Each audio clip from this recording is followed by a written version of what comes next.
Hello नमस्कार साथियों, स्वागत है आप सभी को एक बार पुनः हमारे इस नए ब्लॉग में। कुछ इस प्रकार है कि ये बेचारे घोघा पे क्या बोलते हैं, रात में मिलने सरसों के खेत में दौड़ते चले जाएंगे, जहाँ पे लाखों की संख्या में श्रद्धालु आकर के भगवान भास्कर को अपना अर्घ। हेलो नमस्कार साथियों, स्वागत है आप सभी को एक बार पुनः हमारे इस नए ब्लॉग में। आज भगवान भास्कर की नगरी सूर्य नगरी, जिसे आप देख रहे हैं एक व्यू से, हम अपने दोस्तों के साथ यहाँ आए हुए हैं। आज रविवार है, ऐसे आदित्य महाराज का ये दिन माना जाता है, तो अपने दोस्तों के साथ यहाँ पे आए हैं। ये कैमरा में देखिए, लुक कुछ इस प्रकार है कि ये बेचारे घोघा पहने हुए हैं। ये हमारे हैं कुछ मित्रगण जो आज इस भव्य दर्शनीय स्थल पे अपनी उपस्थिति दर्ज कराए हैं। भगवान भास्कर की नगरी सूर्य नगरी में ये कैमरामैन है। यहाँ पे कैमरे की तैयारियाँ चल रही हैं। ये देखिए, ये लोग, भीड़ आज मिला जुला के कुछ ठीक ठाक है, लेकिन काफ़ी धूप होने की वजह से ये सतह पे चलने में काफ़ी समस्याएं हो रही हैं। ये लोग तो बहुत सुकवार है ना भैया, ये सब क्या बोलते हैं, रात में मिलने सरसों के खेत में दौड़ते चले जाएंगे। लेकिन ये भगवान भास्कर की जो ये भूमि है, इस पे ये लोग का पैर जल रहा है। ये लोग के नहीं जल रहा है, इनका चाहिए होटल वाला खाली सोफा। ये देखिए,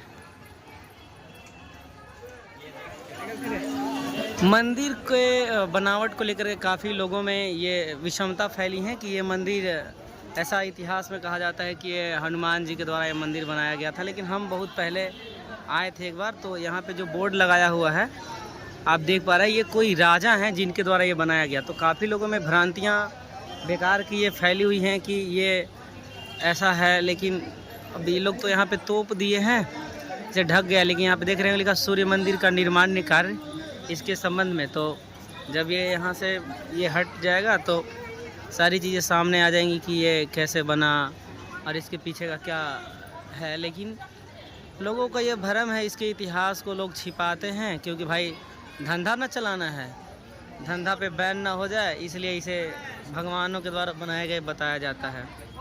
ये मुख्य द्वार है जिससे आप सूर्य मंदिर के अंदर जा सकते हैं। हमारे ये जो साथी हैं ये सब दर्शन करके आ ही रहे हैं। यहाँ पर पढ़ने लोग अपने में लड़ रहे हैं भाई, बिजनेस है ना। चलिए सर, हो गया दर्शन यहाँ पर। चलिए, ये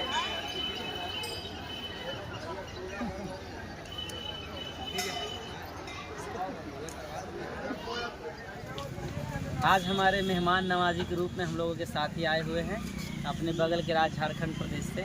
तो आप ये औरंगाबाद का ये धरती आपको कैसा लगा? शानदार, जबरदस्त, जिंदाबाद है ना। ये भगवान भास्कर की धरती कहा जाता है। यहाँ पे ये बिहार ही नहीं बल्कि झारखंड, उत्तर प्रदेश जो हमारे सीमावर्ती राज्य हैं, वहाँ से भी लोग आते हैं इस मौके पर। तो आपको जब इस बात की जानकारी थी, आप यहाँ आज आ गए हैं, तो बताएं यहाँ की झलकिया के बारे में कुछ विशेष तौर पे बताएं। बोला जाए। यही वो सूर्य नगरी का भव्य स्थल है, जहाँ पे जब बिहार में लोक पर्व का, आस्था का महापर्व जब छठ आता है, तो यही वो जगह है जहाँ पे लाखों की संख्या में श्रद्धालु आकर के भगवान भास्कर को अपना अर्घ प्रदान करते हैं। अभी खाली समय में हम लोग आए हैं, तो यहाँ आज रविवार के दिन भीड़ तो काफ़ी ज़्यादा है, लेकिन वो मंदिर परिसर में ज़्यादा है। ये परिसर जिसे हम पोखरा कहते हैं, और यहीं पे लोग अर्घ दान करते हैं। इसमें अभी देखिए कुछ लोग स्नान भी कर रहे हैं, और स्नान करने से ऐसी मान्यता है कि जो भी शरीर में कुष्ठ रोग, तमाम जो परेशानियां होती है, जो विकार होते हैं शरीर में, वो दूर हो जाते हैं। ऐसी केवल जानकारियां। अब इसमें कितनी सच्चाई है इसके विषय में हम कुछ कह नहीं सकते हैं। यहाँ के भक्तजनों का ये मानना है कि इसकी पानी पवित्र है, और इसके अंदर से मतलब 7 प्रकार की धाराएँ आई हैं, जो अलग अलग मंदिरों से होकर के आई हैं। तो ये स्थल काफ़ी पवित्र माना जाता है, खास करके बिहार वासियों के लिए। और जब आस्था का महापर्व छठ आता है, तो यहाँ पे देश के कोने कोने से लोग यहाँ आते हैं और अपनी भगवान भास्कर के प्रति अपनी श्रद्धा को व्यक्त करते हैं। फिर मिलते हैं अगले वीडियो में। धन्यवाद।